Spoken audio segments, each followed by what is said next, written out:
On this episode, we're talking personal branding, representation, and pilot season.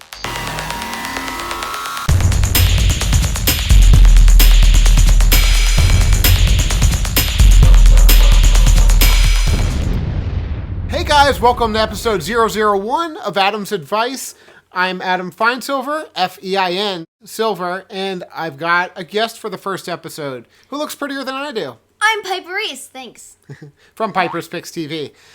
So we're talking today about personal branding with a child or a teen or a tween, representation, and right now we're in the middle of pilot season. So how's that going so far for you, Piper? It's not. Yeah, Piper's in the 15, 16-year-old age bracket, and there's really not a whole lot of casting going on right now for that age range. And there are a lot of parents that are out here right now because around the middle of January, pilot season kicks in right after the holidays, and it goes through around April. So a lot of parents are out here right now looking to get their kids either auditions or representation with a manager or a talent agent. Now, if you don't know already, a talent agent is usually the person who's going to be able to get you into the room for the audition. A talent manager often can get you into an agency, but they're also the person that could guide your career. Now, Piper, who's your manager?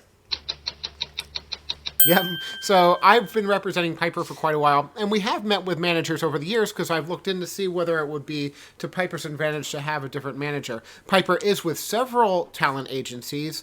Explain how that works. Well, because I'm in a couple different agencies, it's because I do a couple different things. So for commercial, I have a commercial voice agent and a commercial live action agent. And then for theatrical, I just have one. Now, the commercial and the voice agent is actually the same company. Yeah, it's the same company, but it all is for commercial. Because, you know, like when you watch TV, there are some commercials where you hear people talking, and there are some commercials where you see people talking. Okay, so Piper is represented by me as far as management because I've actually done production, and I produce Piper's Picks, of course, but I've worked on a show that was on Nickelodeon for a little bit. So I've had a little bit of exposure to the industry. Actually, I've had a lot of exposure to the industry. Where we've been involved in the industry is often on the red carpet, of course. Piper has actually been to pitch meetings with me. We've gone out and pitched TV shows to networks. I love pitch So meetings. we've been on all sides of it. And Piper's been involved in casting for one of the shows she was on. When she did a lead role on the show, they cast kids against her, and we would see kids come in and they'd have to compare them and see how they match up. We've had several meetings, right? Yeah. With different management companies over the years. If you're not comfortable with the industry, and if your kid is new to the industry, you might actually want to consider going to a manager. Now, as an attorney, my advice would usually be to anyone who's offering services to a child that you'd want to have a contract. But in the entertainment industry in LA, it's become common practice to not have a representation agreement. So when we've gone to a management company and they want to sign Piper to a 3-year agreement, it's been a problem because at 9 years old, Piper, that's 3 years. When It's a big difference when you're a kid. Right. Piper's outlook or her potential in the industry as a 9-year-old is quite different than 12 years old. So to sign up for a 3-year agreement with a manager who you haven't really had a time to adjust to or see what they're capable of is just, it's kind of a red flag for the industry. And there are a lot of managers out there that are willing, like I said, to do it without a contract. So that's something you might want to consider. And just because a manager represented a major actor who's booked major films or has been around for a long time doesn't mean that manager is the person that was able to get the booking for the project. Yeah, they could have had nothing to do with the person actually landing that role. Now, if you do decide to take it on yourself, you're going to run across an expression called momager or popager. I try to avoid that expression. I know it's really popular in the industry, but as you know, parent managers already have a reputation as being, not often easy to work with or really understanding what the industry is about. So if you decide to represent your kid, you're going to want to be aware of the proper etiquette on set and learn how the industry actually operates. And I would stay away from the popager or momager. You can, of course, say that you represent your own child. I don't try to hide that. But if you're going to go in that direction, really understand the industry. And you're going to want to understand how to start building up your kid's online reputation. Perfect. Nothing to add. What we're trying to do is start with some questions that we get. And one of the questions you get all the time is, how do I get a manager or an agent? There are agents outside of, and managers outside of LA, but often once you start booking roles or once you decide to make the move to LA, you're going to want somebody who has the connections and who's based in the LA area so that you can start getting your kid involved in the industry. Right? Yeah. Okay, so we've also had some experience with self-submitting for roles. Because if you go through LA Casting or Actors Access, you're able to actually self-submit to a lot of roles that are available. But the main roles that you're seeing on Disney or Nickelodeon are not going to be available for you to submit through. That's where a talent agent becomes a good part of your team. Yeah, a good part of your team. So you want to try to find a good agency that's a good fit for your kid. And what I see often is parents are in such a rush to get representation that the first person that comes along is the one that they sign on with. Now, you don't want to have the reputation of jumping from agency to agent. Once you're out here, you're going to want to try to find something to keep your kid busy other than waiting for the call to come in. We had Piper's Picks, and that's always been one of our main focuses is keeping Piper's Picks going. That's not something that lends itself to Piper getting jobs in the industry, though. It actually has often pigeonholed her. Now, we've run into situations where people think, oh, that's the girl that does interviews, not, oh, look at her, how well she does on the red carpet interviewing people. We should call her in for a casting. So if you can find activities that keep your kid engaged in acting, like classes or even just writing their own type of material and putting it out online, you could start building up a fan base with your kid.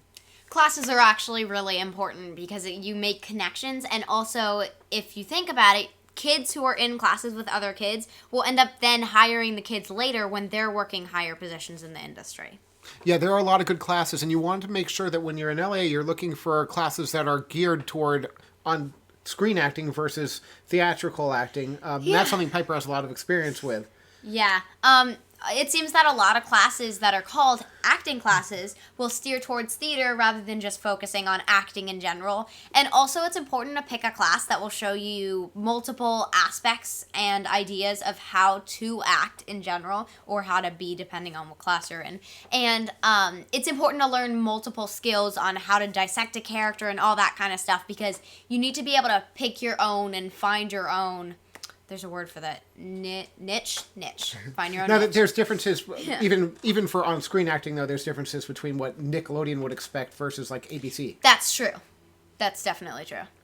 Okay, so you're going to have more of is it called presentational style acting? Yeah. If you're on Disney or Nickelodeon, Which would that's be similar to theater. Which often parents will look at and go, oh, that's not good acting. There aren't good actors on there. But that's kids the like style. seeing it. Right. That's the style of children's entertainment. It's a little bit Bigger. and versus if you're going out for Lifetime Movie of the Week, it might be completely different. And more into the scene. So there are a lot of classes in LA, and there are a lot of good acting coaches out in LA. We've had experience with some really good ones, and you want to ask around. You can ask other parents and see who's Improv best. classes are really good too. Right. Second City or what's the other one that What's it competes with called? Second City? Something with a G, right? Groundlings. Yeah. Groundlings or Second City. That's a great experience. It's actually great for even outside of acting.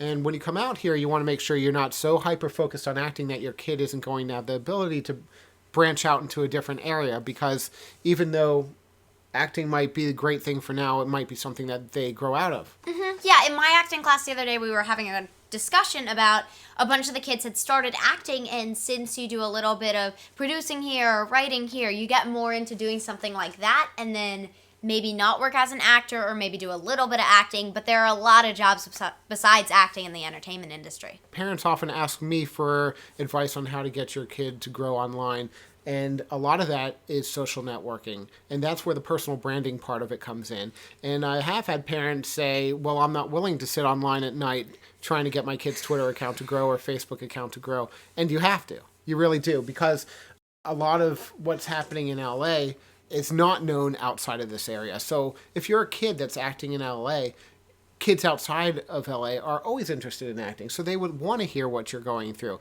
You don't necessarily want to brag. We don't post online every time Piper walks into an audition because Yeah. that's kind of bragging.